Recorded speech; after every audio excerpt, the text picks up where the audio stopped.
Hello dear students, मैं DK. Sharma, zoology का teacher. मैं आज आपको पढ़ाने जा रहा हूँ बीएससी थर्ड ईयर का सेकंड पेपर का बायोटेक्नोलॉजी। बायोटेक्नोलॉजी का मैंने डेफिनेशन कल लिखवाया था, जेनेटिक इंजीनियरिंग का मैंने डेफिनेशन लिखवाया था। एक मैं आउटलाइन दे देना चाह रहा हूँ कि बायोटेक्नोलॉजी में होता क्या है। एक माइंड में एक समरी जब बनी रहती है तो बातें समझ में आती है, नहीं तो समझ में आती होती नहीं। बायोटेक्नोलॉजी थोड़ा टफ तो है भाई, उसमें शक नहीं है, कहने की बात नहीं है। आपको बता दें, एक समरी है, उसको मैं समझा दे रहा हूँ। बहरहाल इसमें आप पीछे उछे कहीं बना के समझ सकते हैं, क्योंकि इसको मैं बाद लिखवाऊँगा कैसे कैसे क्या करना है। तो आप किसी अगल बगल पीछे आप रफ पे बना के समझ सकते। केवल मैं समझाने के लिए बना रहा हूँ, ठीक है। बाकी तो मैं बताऊँगा ही कैसे बनेगा, पूरा एक वो लिखवाऊँगा। लेकिन अगर मैं पहले से ही डिटेल कर दूँगा तो आपको समझ में आएगा नहीं। इसलिए एक समरी आपको दिमाग में एक आप कह सकते हो, जिसकी भूमिका एक दिमाग में आपको होनी चाहिए। तो समरी को मेंटेन रखने के लिए आपको माइंड को मेकअप करने के लिए इम्पॉर्टेंट है क्या कि आप कम से कम बायोटेक्नोलॉजी के विषय में एक रफ आइडिया आपके दिमाग में हो। तो देखें क्या होता है, ध्यान दीजिए। पहले तो आप सोचते हो, जैसे सपोज कर लीजिए, पहले पूरी फिजियोलॉजी आपको समझना होता है। सेल के विषय में बहुत से लड़के पढ़े हुए होंगे, लेकिन उनको कुछ आइडिया नहीं है। रट लिए, रट के पास हो गए, खुश हो गए हैं, बहुत खुश हैं, कोई प्रॉब्लम नहीं है। आपको पहले ये जानना होगा कैसे चीज़ें सेल में बनती हैं। आपको ये जानना होगा ना, बोलिए ना। आपको पता होना चाहिए। मैंने बताया, ये सपोज कर लीजिए ये सेल है, ये सेल है, ठीक। क्या है ये सेल? ये इसका न्यूक्लियस है। क्या है न्यूक्लियस? बीच बीच में गैप होता है, आप तो जानते हो, बताने की जरूरत है नहीं। इसके आउटर मेम्ब्रेन से अटैच्ड होता है एंडोप्लाज्मिक रेटिकुलम। आप पढ़े हो, इसको पढ़े हो ना। ये एंडोप्लाज्मिक रेटिकुलम रफ होता है या स्मूथ होता है, ये इसके फंक्शन पे डिपेंड करता है। रफ भी हो सकता है, स्मूथ भी हो सकता है, कोई गारंटी नहीं है। रफ है तो इस पर राइबोसोम अटैच्ड होंगे, इसकी गारंटी है। रफ होगा तो कौन अटैच्ड होगा? राइबोसोम, ठीक। ये जो न्यूक्लियस है, देखिए ना, ये न्यूक्लियस है ना। इस न्यूक्लियस के अंदर क्या है? डीएनए है। क्या है? डीएनए। इस डीएनए से क्या बनता है? Messenger RNA. क्या बनता है भाई? Messenger RNA. बहुत ध्यानपूर्वक सुनिएगा बातों को, नहीं समझ में आएगा नहीं। इसे क्या बनता है? Messenger RNA.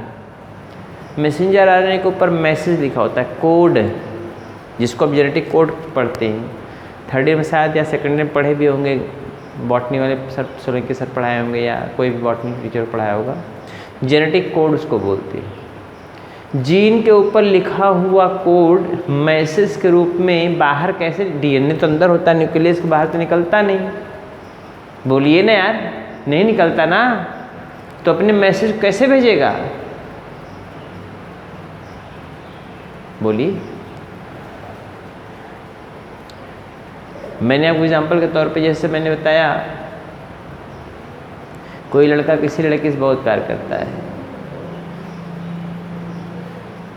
लेकिन लड़का लड़की मिल नहीं सकते, दोनों के माता पिता बड़े टाइट हैं। मोबाइल मगर है दोनों के पास। वो मैसेज भेज दिया अपने गर्लफ्रेंड के पास। ध्यान दीजिएगा, मामला उल्टा हो गया। लड़की पढ़ना ही नहीं जानती, अब कैसे बात बनेगी? लड़की पढ़ना ही नहीं जानती, मैसेज के इंग्लिश में लिखा हुआ है। वो तो हिंदी में पढ़े, बीए की स्टूडेंट थी, पहले पढ़ी हुई थी, इंग्लिश उसने पढ़ा ही नहीं है, या इंटर तक पढ़ा है, उसको इंग्लिश नहीं आती, मैसेज पूरा नहीं समझ सकती। और अपने इंग्लिश लिटरेचर में आपने मैसेज लिख के भेज दिया उसको, वो नहीं पढ़ पाती। तो जो जाहिर सी बात हो, अपनी किसी सहेली से पढ़वाई, इसका मतलब क्या होता है तो बताएगी उसको। एकदम सेम कंडीशन होता है। यहाँ डीएनए से मैसेंजर आरएनए बनता है। इस मैसेंजर आरएनए के ऊपर मैसेज लिखा होता है। मैसेज को कोई अमीनो एसिड पढ़ नहीं पाती है। उस मैसेज को पढ़ाने के लिए जिम्मेदार कौन होता है जानते हैं? उस मैसेज को पढ़ाने के लिए जिम्मेदार जो होता है वो होता है ट्रांसफर टीआरएनए, ठीक है। और प्रोटीन सिंथेसिस के लिए जिम्मेदार होता है राइबोसोम। कौन होता है? राइबोसोम। हमारी बात समझे? डीएनए से मैसेज किस रूप में निकल के आया? एमआरएनए के रूप में। उसको पढ़ा किसने? ट्रांसफर आरएनए ने। और जहाँ पे साइट कौन है प्रोटीन सिंथेसिस का? राइबोसोमल आरएनए, आरआरएनए, जिसको राइबोसोम आप कहते हो, है ना। प्रोटीन सिंथेसिस तो हो गया। अब इसके बाद ये प्रोटीन बन के आ रहा है, ये पैकेजिंग करता है गोल्जी बॉडी। कौन पैकेजिंग करता है? पैक कहाँ होगा? गोल्जी बॉडी में, ठीक है। और गोल्जी बॉडी में पैक होने के बाद फिर क्या होगा? सिक्रेटरी वेस्किल के रूप में आएगा किधर की तरफ? ये सेल के मेम्ब्रेन की तरफ। और सेल के मेम्ब्रेन से अटैच हो जाएगा और जो भी सबस्टेंस होगा कहाँ निकाल दिया जाएगा? बाहर। कहाँ निकाल दिया जाएगा? बाहर। यही पूरा प्रोसेस होता है। बोलिए, मैं क्यों समझा रहा हूँ बायोटेक्नोलॉजी में? इसको समझने की ज़रूरत है, समझने की ज़रूरत है। कैसे है आप देखो। सपोज कर लीजिए ये सेल पेंक्रियाज का है। ये सेल किसका है? पेंक्रियाज का। और वो भी कौन सेल? बीटा सेल है, जहाँ पे इंसुलिन प्रोटीन बनती है। इंसुलिन एक प्रोटीन है, हार्मोन तो होता है लेकिन प्रोटीनस नेचर का है, प्रोटीन का बना हुआ होता है। आप तो हार्मोन कहते हो ना उसके वर्क के आधार पर, लेकिन एक्चुअल में किस नेचर का है? प्रोटीन है। आप प्रोटीन भी नहीं कहोगे, पॉलीपेप्टाइड कह सकते हो। 51 अमीनो एसिड का बना हुआ पॉलीपेप्टाइड होता है इंसुलिन। अब ध्यान दो, सपोज कर लीजिए ये पेंक्रियाज है, पेंक्रियाज का सेल है। वो भी पेंक्रियाज के आइसोलेट्स का बीटा सेल्स है, जहाँ से इंसुलिन बनता है। इंसुलिन बनने वाला यहाँ पे जीन होगा। यहाँ पे कौन बनाने वाला जीन होगा? इंसुलिन बनाने वाला जीन होगा। तो इस जीन का मैसेज किस रूप में आया? मैसेंजर आरएनए के रूप में आया। और ट्रांसफर आरएनए इस मैसेज को पढ़ा और राइबोसोम पे आकर बैठा के प्रोटीन बनवा दिया, ठीक। बोलिए ना, प्रोटीन बन गया। प्रोटीन पैकेजिंग कहाँ हुई? गोल्जी बॉडी में। और एक्सोसाइटोसिस प्रोसेस बाहर निकल गया। इंसुलिन आपकी पूरी बॉडी में ब्लड के थ्रू ट्रांसपोर्ट हो गया, जहाँ ज़रूरत है लीवर में, मसल्स में, जहाँ भी ज़रूरत है वहाँ पहुँच गया। ग्लूकोज लेवल को मेंटेन कर दिया। बोलिए ना, या ब्लड में ही ग्लूकोज को मेंटेन कर दिया। कोई टेंशन है नहीं। आप सपोज कर लीजिए पैंक्रियाज की बीटा सेल्स डिस्टर्ब हो गई। पैंक्रियाज की बीटा सेल्स डिस्टर्ब हो गई। डिस्टर्ब मतलब किसी कारण डैमेज हो गई। अब तो शुगर के पेशेंट हो जाएंगे। शुगर के पेशेंट की क्या हालत होती है इतने दवा खाने के बाद? आप तो समझ रहे हैं। और अगर दवा न खिलाया जाए, उसको जानकारी नहीं हो, तो कितना तड़प तड़प मरेगा कितने दिन में। गलते गलते एकदम हड्डी हो जाता है बेचारा। किडनी फेल हो जाती है, आई साइट चली जाती है, एब नॉर्मल बीपी रहता है, लीवर डैमेज आते हैं, इम्यूनिटी डिस्टर्ब हो जाती है, इम्यूनिटी डिस्ट्रॉय हो जाती है। लगभग समझ लीजिए कि ना के बराबर रहती है। थोड़ा सा घाव लगता है, इतना सा अगर घाव लग गया तो उस साल 4 महीने 3 महीने 2 महीने में ठीक होता है। हमेशा एब नॉर्मल कंडीशन बनी रहेगी। थकावट, परेशानी, एकदम जैसे जीने की इच्छा खत्म हो जाएगी, लेकिन आदमी जीना तो चाहता है। आप सोचिए अगर बीटा सेल्स वो फंक्शन नहीं कर रही हैं, इंसुलिन नहीं बन रहा है, क्या किसी आदमी को मार के उसके पैंक्रियाज का बीटा सेल निकाल के उस आदमी में डालोगे? पॉसिबल है? कोई अपना कहेगा हमें मार डालो, मार के हमने बीटा सेल दे दो को? ऐसा है? नहीं पॉसिबल है। पॉसिबल कब होगा? बायोटेक्नोलॉजी के जरिए। क्या पॉसिबल कब होगा? बायोटेक्नोलॉजी के जरिए। एक छोटा सा बैक्टीरिया आपका सारा काम कर दे रहा है जो आप नहीं कर पा रहे हो।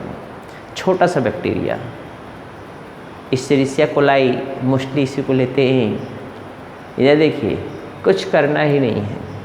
आप सपोज कर लो ये इसका डीएनए हमने निकाल लिया। चलो इसका डीएनए हमने निकाल, डीएनए डबल हेलिकल होता है ना, देखिए ये अरे डबल थ्रेड का बना होता है ना यार। चलो ये इसका कोड है ATCG ATCG, ये ATCG AT, उसका उल्टा जो भी होगा आप सपोज कर लीजिएगा। ये जितना नीचे लाइन रहेगा उतना ऊपर लाइन रहेगा, उससे ज़्यादा नहीं हो सकता। हो गया ना? ये कौन है? ये कौन है भाई? ये डीएनए है। क्या है? डीएनए। इसका इतना पार्ट, ये इतना पार्ट क्या है? इंसुलिन बनाने वाला है। इंसुलिन का जेनेटिक कोड है।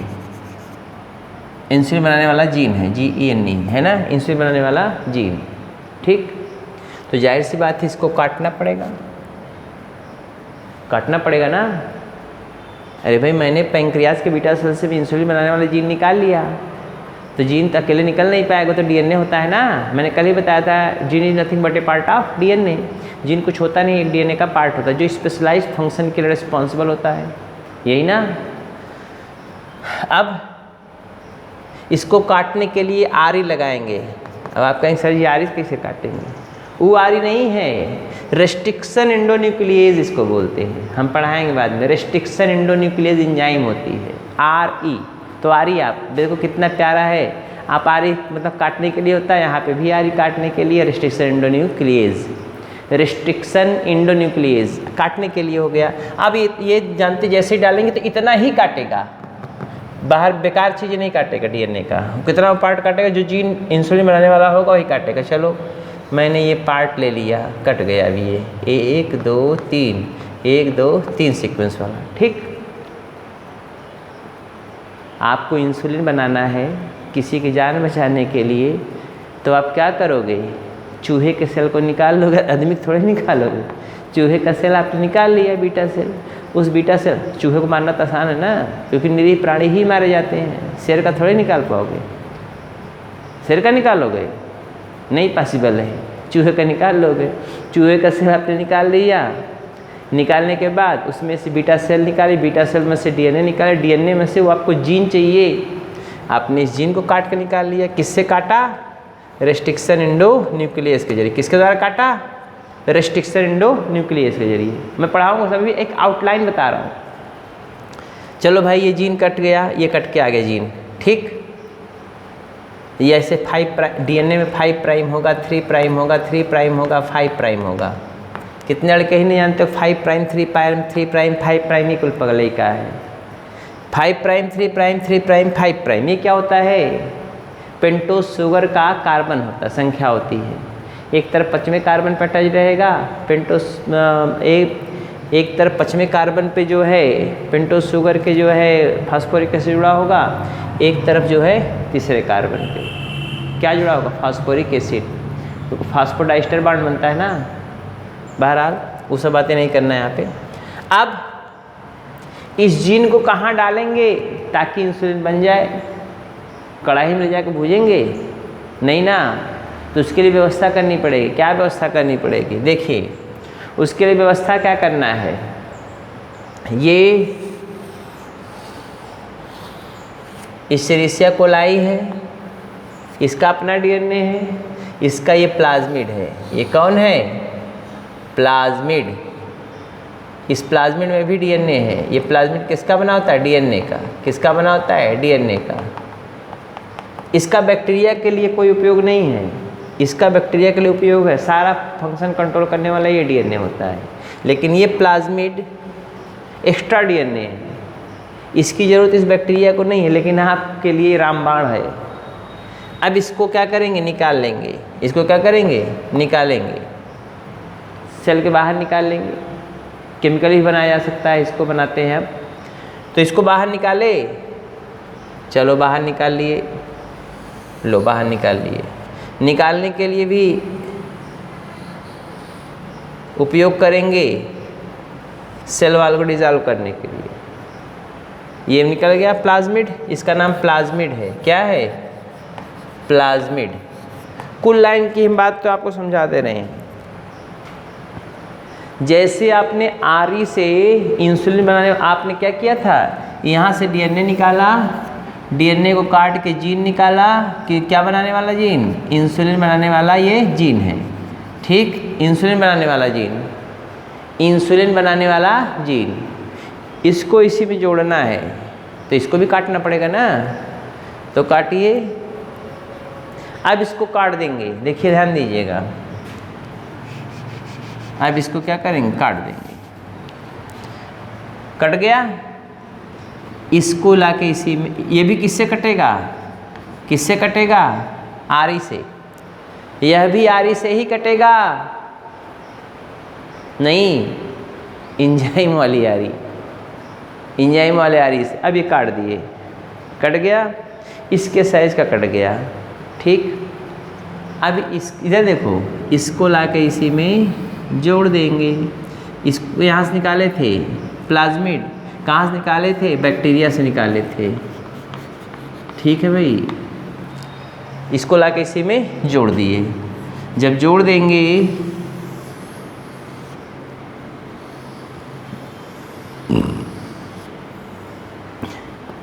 इसी को मैं से दिखा दे रहे हैं, ये तीन मलबा। अभी जानते क्या बन गया, इसमें जुड़ गया। ये जुड़ने के बाद ये प्लाज्मिड था ना, प्लाज्मिड को आरी से काट लिए, इसको जीन को काट लिए, दोनों को लाके जोड़ दिए। अब जानते क्या बन गया, रिकॉम्बिनेंट डीएनए। क्या बना, रिकॉम्बिनेंट डीएनए बन गया। क्या बना भाई, रिकॉम्बिनेंट डीएनए, क्योंकि इसमें आपने क्या जोड़ा हुआ है, वो जीन जोड़ा हुआ है जो आपके लिए इंटरेस्टेड है, जो आपके लिए ज़रूरी है। इंसुलिन बनाने वाला जीन लो, और बढ़िया सजा दे रहे हैं, लो क्या बनाने वाला जीन, इंसुलिन बनाना। स्पष्ट हो रहा है ना, इंसुलिन बनाने वाला जीन। तो प्लाज्मिड को आपने प्लाज्मिड को काटा, इसमें जोड़ दिया, रिकॉम्बिनेंट डीएनए या इसी को चाइमेरिक डीएनए बोलते हैं, ये बन गया। अब इसको बैक्टीरिया में डाल के कल्चर मीडियम पे ग्रो करा देंगे। बैक्टीरिया में डाल के क्या करा देंगे, कल्चर मीडियम पे ग्रो करा देंगे, तो ढेर सारी कापी बनेगी। पहले समझ रहे हैं ना, ढेर सारी क्या बन जाएगी, कापी बन जाएगी। और ढेर सारी कापी बनेगी, इधर देखिए, बैक्टीरिया भी ढेर सारा बनेगा, इसकी कापी भी ढेर सारी बन जाएगी। ये देखो, बाद में हम आपको दिखाएंगे कैसे बनता है क्या।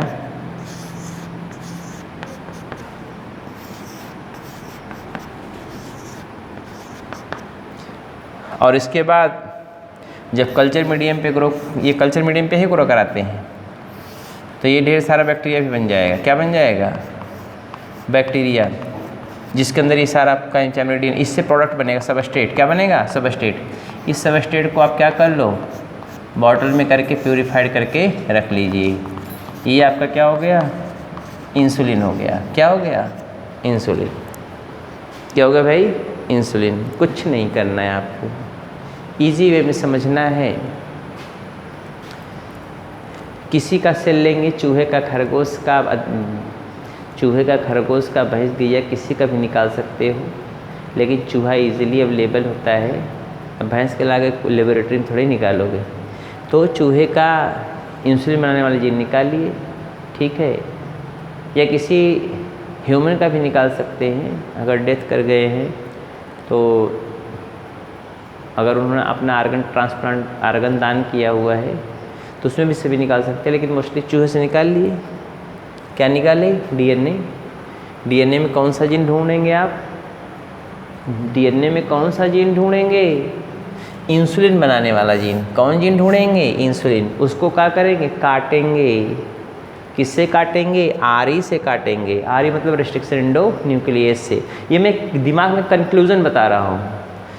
आरी से काट लिए, ये आपको इंसुलिन बनाने वाला जीन, आई जीन मतलब इंसुलिन बनाने वाला जीन बन के मतलब कट के निकल गया है, ठीक। अभी रेडी है, किसके लिए रेडी है, जुड़ने के लिए। फिर आपने क्या किया, प्लाज्मिड निकाल लिया। क्या निकाला, ये प्लाज्मिड। कहाँ से निकाला, बैक्टीरिया से निकाला, इस्चेरिशिया कोलाई। ये ई कोलाई बहुत फेमस है, ई कोलाई से निकाल लिया। क्या निकाल लिया आपने, प्लाज्मिड। प्लाज्मिड एक्स्ट्रा डीएनए होता है, बैक्टीरिया के लिए इसका उपयोग नहीं होता है, समझ रहे हैं ना। अब इसके पास क्या है, क्योंकि बैक्टीरिया का जो पूरा कंट्रोल है वो कौन, उसका अपना डीएनए वाला करता है। अब प्लाज्मिड को आपने निकाल लिया, इसके लिए इस सेल वालों को डिजॉल्व करना था, लाइसोजाइम वगैरह का उपयोग करते हैं, वो सब बातें हम डिटेल बताने की जरूरत नहीं यहाँ पे है। अब इसको प्लाज्मिड को निकाल लिए, प्लाज्मिड को निकालने के बाद इसको भी काटेंगे।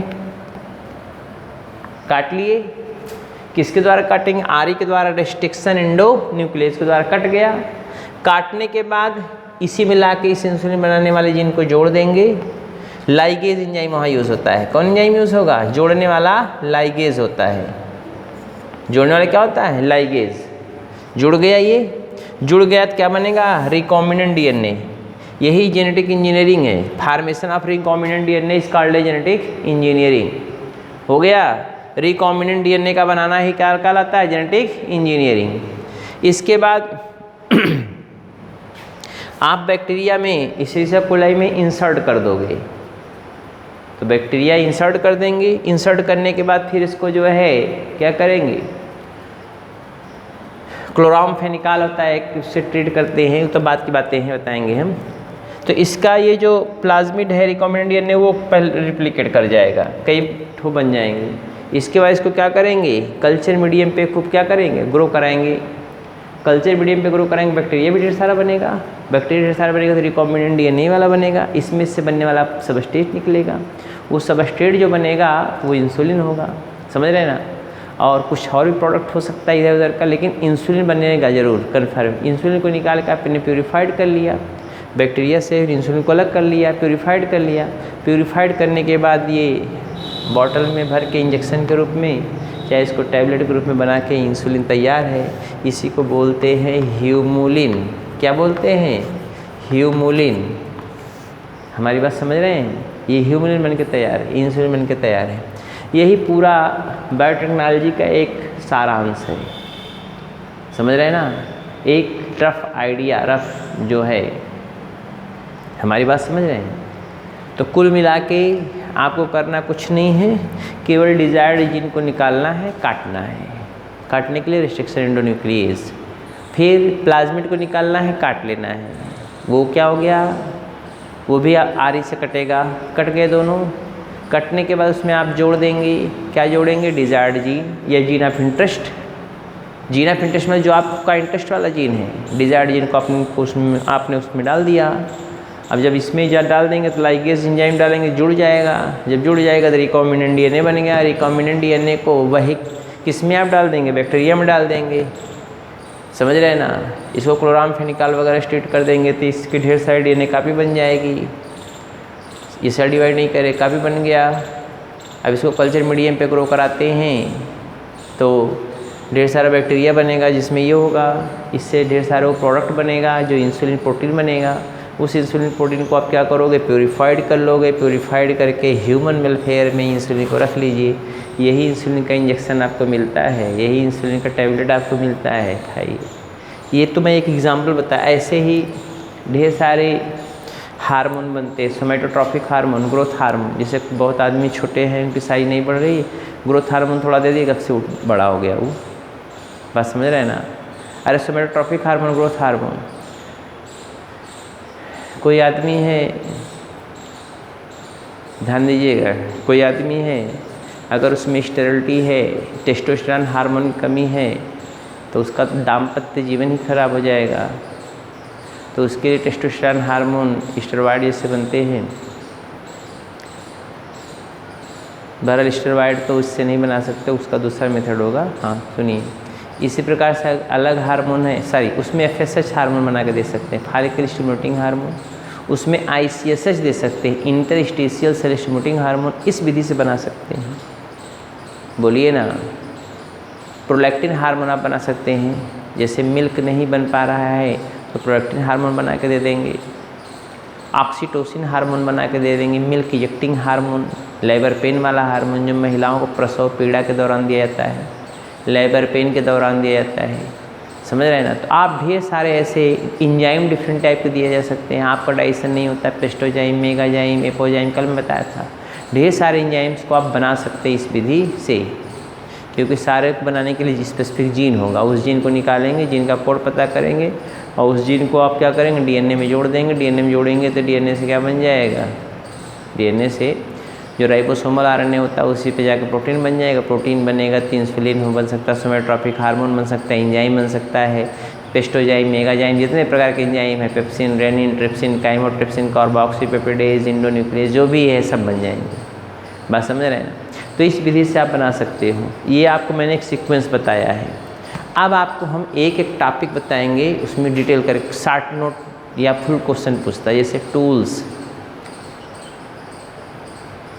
फिर उसके बाद plasmid, types of plasmid, plasmid के कैरेक्टरिस्टिक फीचर क्या होने चाहिए, व्हीकल क्या होते हैं, समझ रहे हैं ना, कैसे बनाते हैं, कितने टेम्परेचर पे बनाते हैं, उसमें क्या इंक्लूड करते हैं। ये थोड़ा एक ले जा कर हम सब्जी भाजी काटे सब्जी छौंक दिए हो, ऐसा कुछ भी नहीं होता। इसके लिए सारे प्रोसेस होते हैं, बहुत डिटेल जानकारी रखनी पड़ती है। अब ये मैं एक रफ आइडिया आपको बता दी, समझ लीजिए, एक रफ आइडिया आप अपने दिमाग में रखे रहिएगा। तो अब टूल्स क्या क्या होने चाहिए, हथियार क्या क्या होना चाहिए बायोटेक्नोलॉजी के लिए, क्वेश्चन पूछता है आपसे। शॉर्ट नोट के लिए फुल क्वेश्चन पूछ सकता है 7.5 नंबर का, समझ रहे हैं ना, 7.5 नंबर क्वेश्चन पूछता है, और या तो 10 या 12 नंबर। 75 नंबर पेपर होता है ना, 75 नंबर का पेपर होता है। 10 चौक 40 नंबर का ये हो गया, 15 55 55 और 10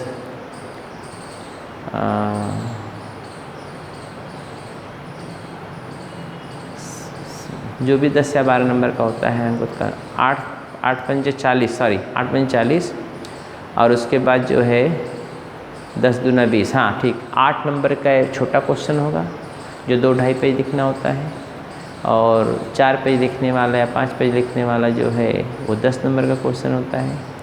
एक नंबर के डेढ़ नंबर के 10 क्वेश्चन 15 नंबर का, तो आप सोचिए 5 क्वेश्चन 8 नंबर का, 8 पंजे 40 हो गया। फिर आपको क्या करना है, 2 क्वेश्चन बड़े वाले होंगे, 10 दूना 20, 40 20 60 हो गया, और फिर आपके बचे 15 नंबर, तो 1.5 नंबर क्वेश्चन 10 आ गया, वो 15 नंबर का होगा, 75 नंबर का पेपर हो गया। 3 पेपर होते हैं, 75 सवा 200 हो गया, 75 नंबर का आपका प्रैक्टिकल, ठीक है। तो यही है। तो इसमें कैसे करना है, टूल्स क्या क्या हैं, वो मैं आपको बताऊँगा कल से बायोटेक्नोलॉजी का एक स्टेप में आपको आगे बढ़ाते हुए चलूँगा। ध्यान समझिएगा, एक दिन भी अगर गैप करेंगे तो उड़ जाएगा, हवा नहीं लगेगी, बायोटेक्नोलॉजी कहाँ गया, बात समझ रहे हैं ना। बाकी आप पढ़ते रहिए, मुस्कुराते रहिए, फिर मिलेंगे हम कल। धन्यवाद।